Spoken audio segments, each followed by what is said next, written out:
மச்சான் 1,10,000 வருஷம் ஆகிது, என்ன பண்ணலாம்? எனக்கு ஆர்டர் மாடல் வச்சே ஆகணும்.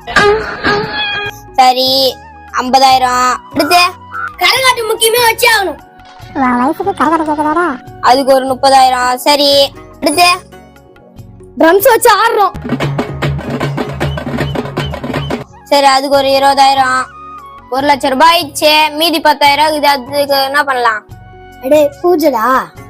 சரி அதுக்கு ஒரு 5,000. மீதி 5,000 ரூபாய்க்கு இது என்ன பண்ணலாம்? உள்ளார கண்ணு திறக்கணும், ஐயருக்கு காசு கொடுக்கணும், அது ஒரு 2,000 ரூபாய். இது அடுத்து 3,000 ரூபாய்க்கு இது என்ன பண்ணலாம்? சாமி நேரத்துக்கு 1000 ரூபாய் வேணும். 1000 ரூபாய். அடுத்து இன்னும் 2,000 இது என்ன பண்ணலாம்? டேய் நம்ம செலவு கூடா. சரி அதுக்கு ஒரு 1000. அடுத்து நான் ஒருத்த வந்ததே மறந்துட்டீங்கடா. அத மறந்துட்டுமே. பின்னாடி பண்றது. ஏய் அதான் 1000 ரூபாய்க்கு இதுல 10 அடியில புள்ளியார் வாங்கி பட்டைய கிளப்புறோம். கிளம்புறோம். அட பாருங்களா, நீங்க ஆட்டம் போட 1,00,000 எனக்கு 1000 ரூபாய் தானே. நல்லா பண்றீங்கடா திருவிழா, நல்லா எடுப்பீங்கடா, நல்லா இருங்க.